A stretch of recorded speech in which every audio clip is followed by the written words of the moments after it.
Welcome back to my 8th video on this series of lectures on special theory of relativity.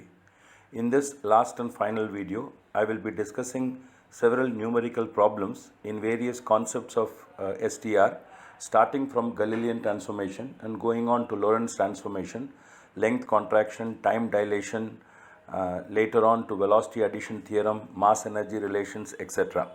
I urge all of you to have a paper and pencil and a calculator alongside you so that you can work the problems along with me.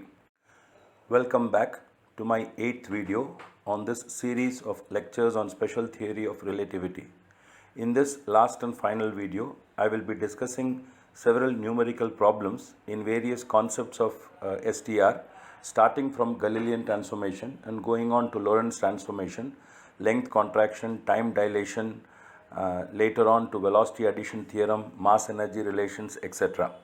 I urge all of you to have a paper and pencil and a calculator alongside you so that you can work the problems along with me. This is a straightforward problem. When you read the data, you realize that there are two frames which are moving relative to each other.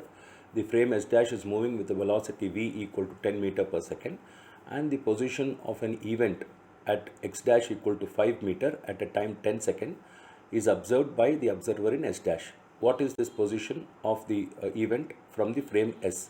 So we use the formula x is equal to x dash plus vt, and as you can, this is the inverse Galilean transformation. Substituting for x dash v and t, we obtain that x is equal to 105 meter. Just you have to note that the time t is the same in both the frames according to Galilean transformation or classical relativity. When you read this problem, it is very clear that what is asked is the acceleration of the particle, and all that you have to recall is that acceleration is an invariant under Galilean transformation. That means the acceleration a as measured in the frame S is the same as the acceleration of the particle a dash measured in the frame S dash, and we know that acceleration is nothing but force divided by mass. The other point you should remember is that force is given in a unit called kg weight. 1 kg weight is 9.8 Newton. So F, which is 0.1 kg weight, will be 0.1 into 9.8, which is 0.98 Newton. So dividing the force F by the mass 0.05 kg, we obtain the acceleration to be 19.6 meter per second squared. Please note that the mass is wrongly typed as 0.05 meter. It should read as 0.05 kg. The space interval is essentially the difference between the position of 2 points as measured in a particular frame. So if you have 2 points whose locations are x2 and x1 as measured in the frame S, x2 being farther away from x1, then the interval between x2 and x1 for the observer in S will be delta x, which is x2 minus x1. If the corresponding positions in the frame S dash is x1 dash and x2 dash, then the interval as measured in the frame S dash will be delta x dash equal to x2 dash minus x1 dash. We are asked to show that this quantity delta x and delta x dash are the same. Therefore, delta x equal to delta x dash is what we have to prove. It is very simple as seen in the slide. We can substitute for x1 dash as x1 minus vt and x2 dash as x2 minus vt. So now delta x dash should be x2 dash minus x1 dash. Substituting for x2 dash and x1 dash, we see that delta x dash is equal to x2 minus x1, which is nothing but delta x. Hence, space interval is an invariant under Galilean transformation. This is a direct substitution problem. It is based on calculating the fringe shift in the Michelson-Morley experiment. You will recall that the formula for the fringe shift is v squared by c squared times L1 plus L2 divided by lambda, where v and c are the speed of Earth in its orbital motion and s and c the speed of light in free space. L1 and L2 are the lengths of the arms of the interferometer, and lambda is the wavelength of light. So substituting all the values, we see that s works out to be around 0.35 of a fringe. So this problem is rather straightforward. It is on the Lorentz transformation equations, transforming the space-time coordinates from the frame S, that is x, y, z, t, to the frame S dash, that is x dash, y dash, z dash, t dash. As shown in the figure, the formula for x dash, y dash, z dash and t dash in terms of x, y, z and t are given. Substituting the values, we obtain x dash is equal to 0.069 meter, y dash is equal to y itself and therefore 0.2 meter, z dash is equal to z 0.2 meter. This is because the frame is moving only along the x-axis, therefore there is no change in the y and z coordinates. T dash will be equal to, as shown in the calculation, 0.229 seconds. Here I would like to give you a small hint. In solving such problems, it is useful to calculate the term root of 1 minus beta squared. So first what we do is, beta is nothing but the ratio of v by c. So the first step is to calculate beta, which is v by c, then square it, you get beta squared. Then subtract this value from 1 to calculate 1 minus beta squared, and finally find the square root of 1 minus beta squared. These 4 steps are shown separately in the box in this slide. Similarly, you can also calculate v into t and as well as v by c squared times x separately. Then you can substitute in the relevant formula to obtain the result. This problem is rather straightforward. It asks us to estimate the value of square root of 1 minus beta squared for two values of beta. Beta equal to 0.01 and beta equal to 0.998c. As explained in the previous slide, in order to find this term, we first estimate beta squared and then calculate 1 minus beta squared and then take the square root. Now you will recall that in almost all the formulas of special theory of relativity, the term root of 1 minus beta squared occurs. It either occurs in the numerator or in the denominator. If this term root of 1 minus beta squared is close to 1 or equal to 1, then the formulas given by special relativity and classical mechanics will be the same, and there will be no difference between the two values obtained from either classical mechanics or relativity. On the other hand, if the value of root of 1 minus beta squared is very much small compared to 1, then the value given by special relativity will differ considerably from that of classical mechanics.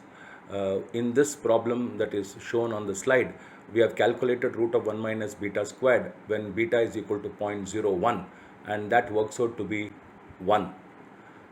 While the second case, when beta is equal to 0.9998, the term root of 1 minus beta squared works out to be around 0.02. So it is obvious that when the value of beta equal to 0.9998, it will be more relevant in special theory of relativity. We have also shown here the difference between the transformation of x dash in special relativity and in Galilean transformation, so that you understand the significance of the term root of 1 minus beta.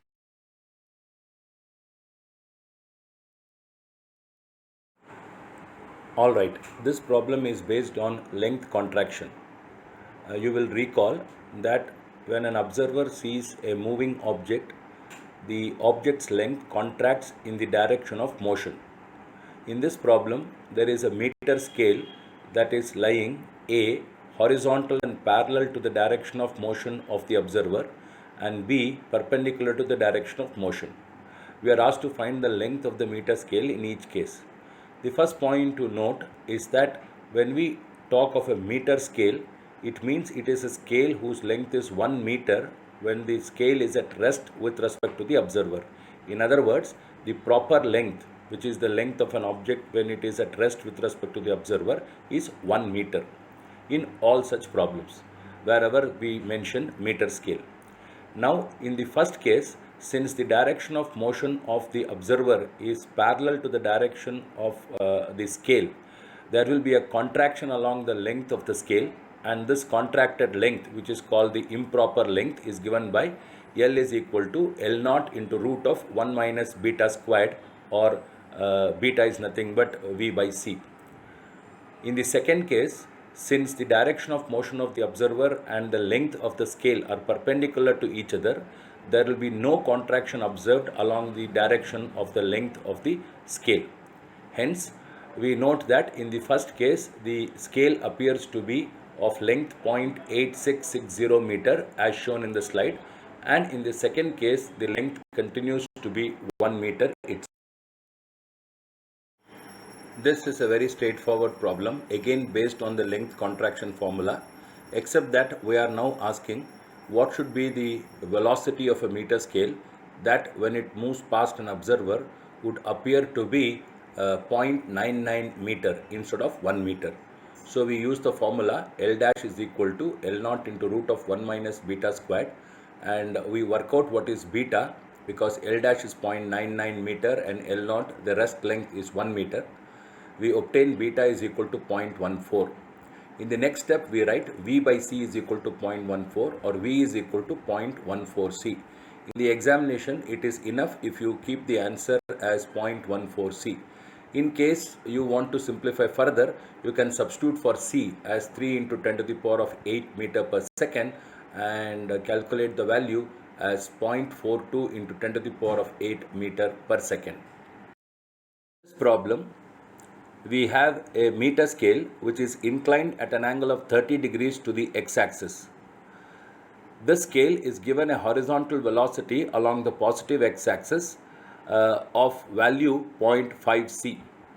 Now we can resolve the length of the scale L naught into two components along the x-axis L naught x and along the y-axis L naught y.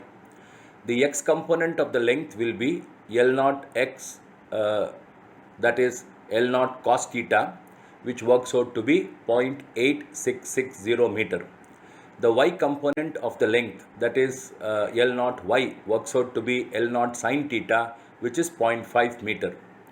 So for an observer to whom this scale is at rest, that means for an observer who is riding the scale, which is the case B in the problem, the length of the scale will continue to be root of L naught x squared plus L naught y squared, which will be L naught itself, which is 1 meter. And the scale will obviously be inclined at 30 degree to the observer riding the scale. However, for an observer who is watching the movement of the scale, that is an observer with respect to whom the scale is moving, the x component of the length of the scale L naught x will be contracted, and this contracted length is L dash naught x, which is contracted by the factor root of 1 minus beta squared, and hence you get the x component of the contracted length will be 0.75 meter. On the other hand, the y component of the length of the scale, which is L naught y, will not be contracted because it is perpendicular to the direction of motion, and therefore the value L dash naught y will continue to be 0.5.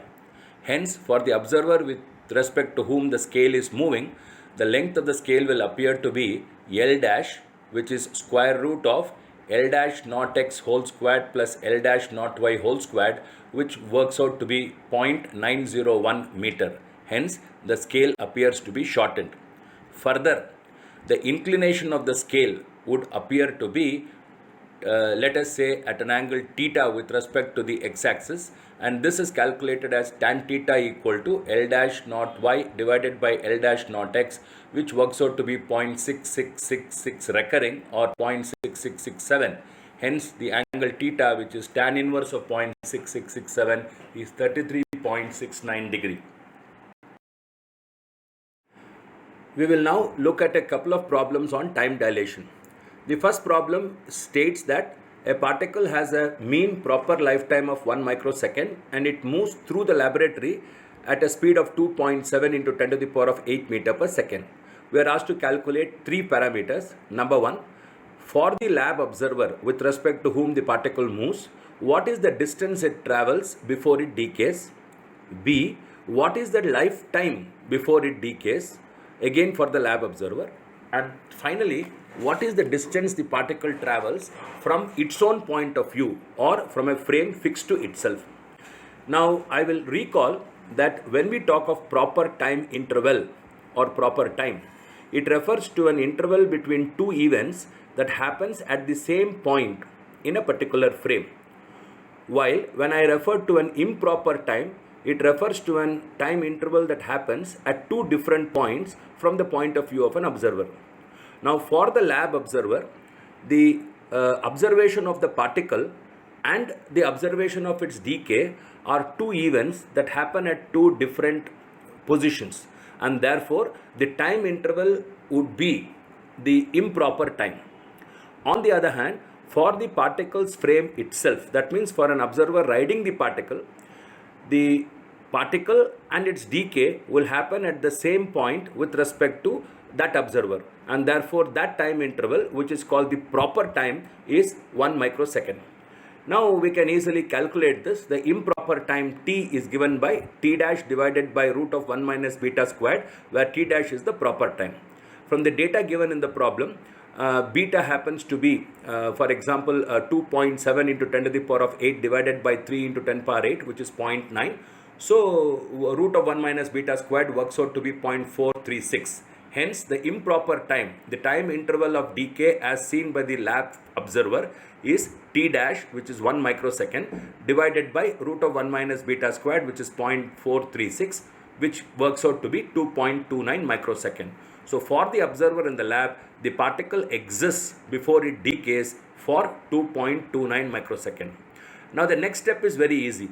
From the lab observer's perspective, this is the time for which the particle lives before it decays. So in this particular time interval, 2.29 microsecond, if the particle is moving with a speed of 2.7 into 10 to the power of 8 meter per second, the distance it covers would be straightforward, which is v into t. So as shown in the slide, the distance in the lab frame is 618.3 meter. This is the distance the particle covers before it decays as far as the lab observer is concerned. Now for the observer riding the particle, that is the d in the particle frame would be again v, which is 2.7 into 10 to the power of 8, times its proper lifetime, which is 1 microsecond, and that works out to be 270 meters. Here is the next problem on time dilation. In this we have a culture of bacteria which is in a spaceship, and this spaceship is moving at a speed 0.6 c with respect to an observer on the earth. Now this culture of bacteria has a doubling time, the time in which it doubles its number, and this doubling time is 2 milliseconds for the observer in the spaceship. What we are asked is, what is this doubling time as seen from the earth? So as explained in the previous slide, as far as the observer in the rocket or spaceship is concerned, the original number of the bacteria N0 and its doubled number 2N0 happen in the same place, and therefore the doubling time of 2 milliseconds is the proper lifetime. On the other hand, for the earthbound observer, the original number N0 happens at a position x1 as seen by him, and the doubled number 2N0 happens when the culture of the bacteria is at another position x2. So this time interval for the earthbound observer will be the improper time. So we write delta t improper time equal to delta t dash proper time divided by root of 1 minus beta squared or v squared by c squared. Now substituting the value for beta, which is 0.6, we obtain root of 1 minus beta squared as 0.8. Hence when we solve for delta t, which is equal to 2 millisecond delta t dash divided by 0.8 or 2.5 millisecond. So to conclude, for the earthbound observer, the bacteria will appear to double in 2.5 millisecond, while for the observer within the spaceship, the bacteria will be doubling in 2 milliseconds.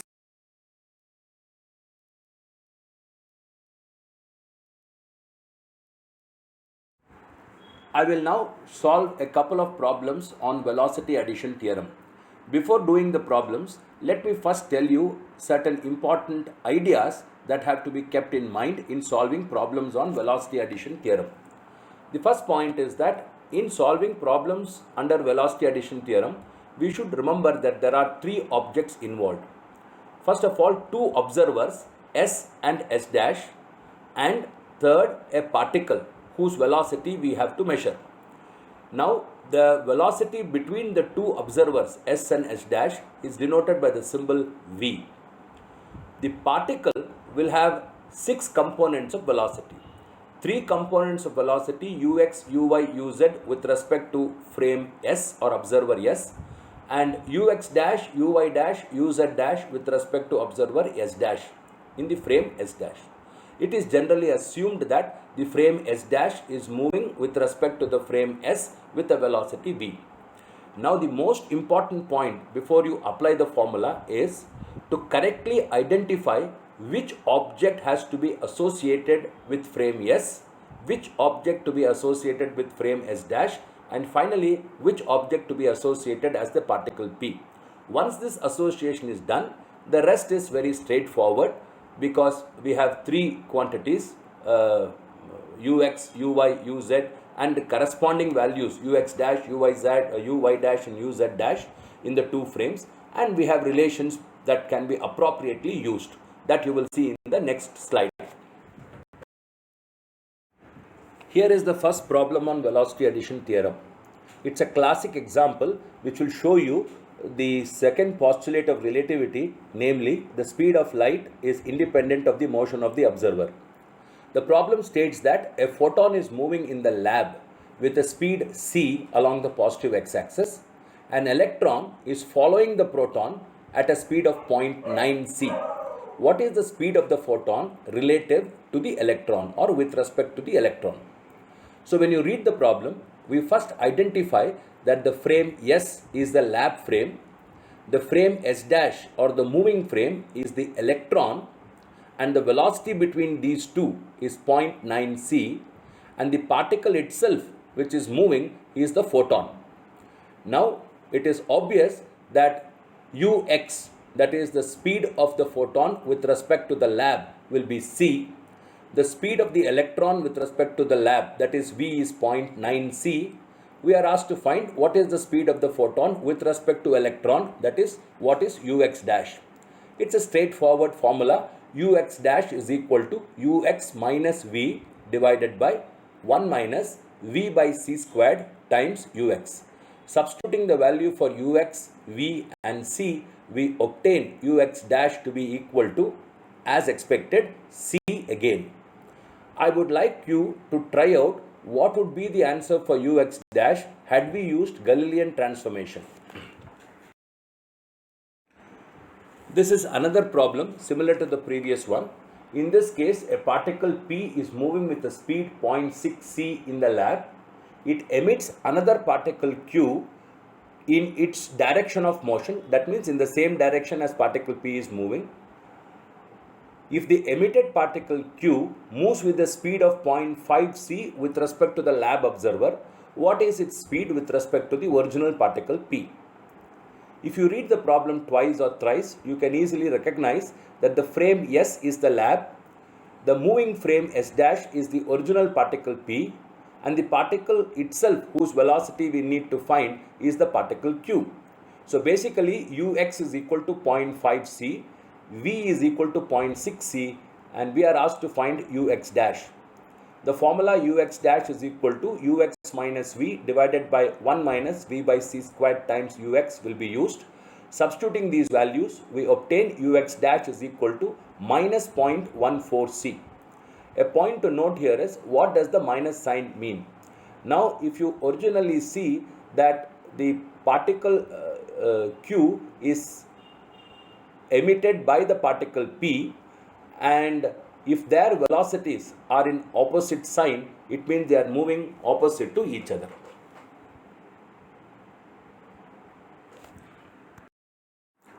In this problem, we are given that two particles approach each other with a velocity of 0.9 c each in a lab. That means with respect to the lab observer, there is one particle, say, moving along the positive x-axis with a speed of 0.9 c, and there is another particle which is moving along the negative x-axis again with a speed of 0.9 c. Now what we are asked to find is, what is the velocity of one particle with respect to the other moving particle. Now a little thought will tell you that the frame S will be the lab frame.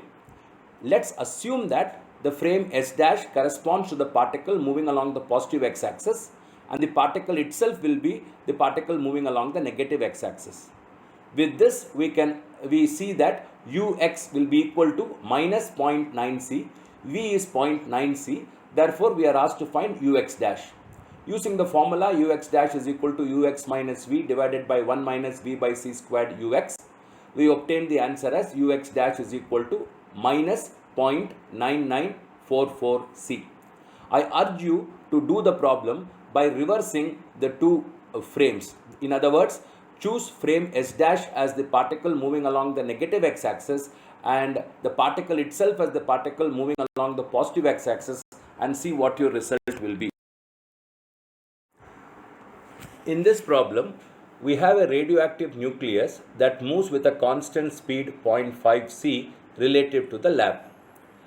The nucleus decays and it emits an electron with a speed of 0.9 c relative to the nucleus. That means with respect to the nucleus, the electron has a speed of 0.9 c and it is in the same direction of motion as that of the nucleus.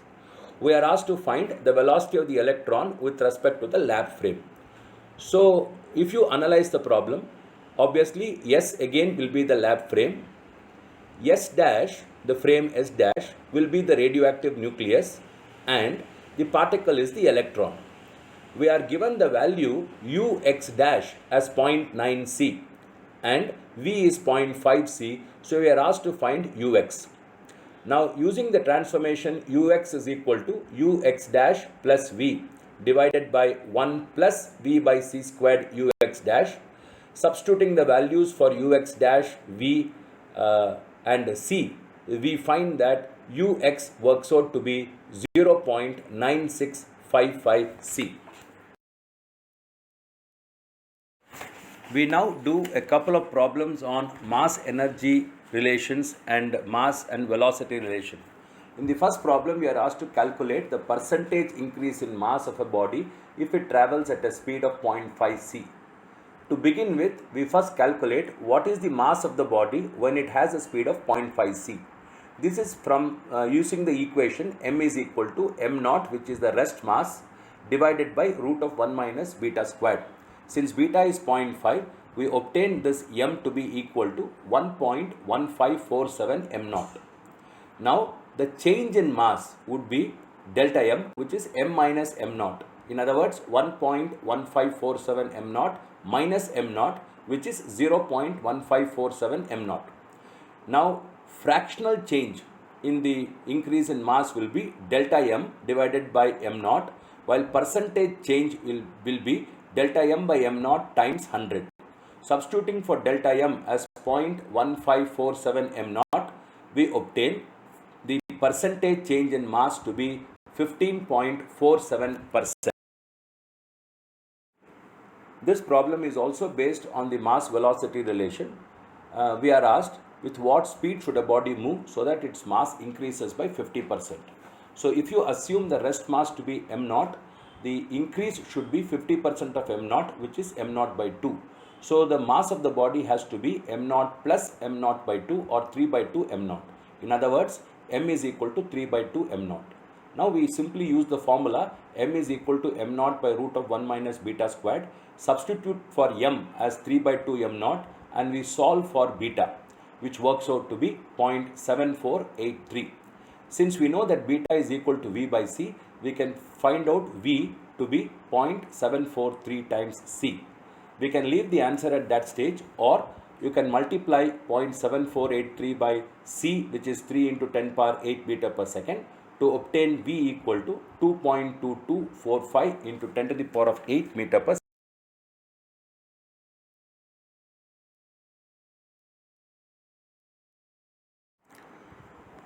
This problem is based on probably the most important equation that is familiar to the general public regarding relativity, that is E is equal to m naught c squared. The problem is straightforward. It says calculate the energy released when 100 gram of matter is completely converted to energy. So we use the formula E equal to m naught c squared, where m naught is 100 gram or 0.1 kg. Substituting c as 3 into 10 power 8 meter per second, we obtain E to be equal to 9 into 10 to the power of 15 joule.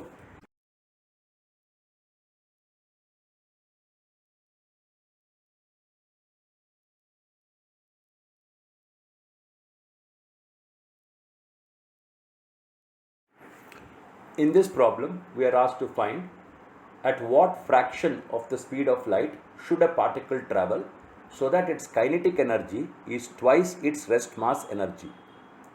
It's important to remember that the total energy of a particle is made up of two parts. A, its rest mass energy, which is m naught c squared, and if it is moving, a certain kinetic energy Ek. The sum of these two terms, Ek plus m naught c squared, is the total energy E of the particle. Now, in this problem, Ek is supposed to be twice its rest mass energy, that is 2 m naught c squared. Hence, we get E is equal to 3 m naught c squared. Now, E can be written as mc squared, where we can substitute for m as m naught by root of 1 minus beta squared.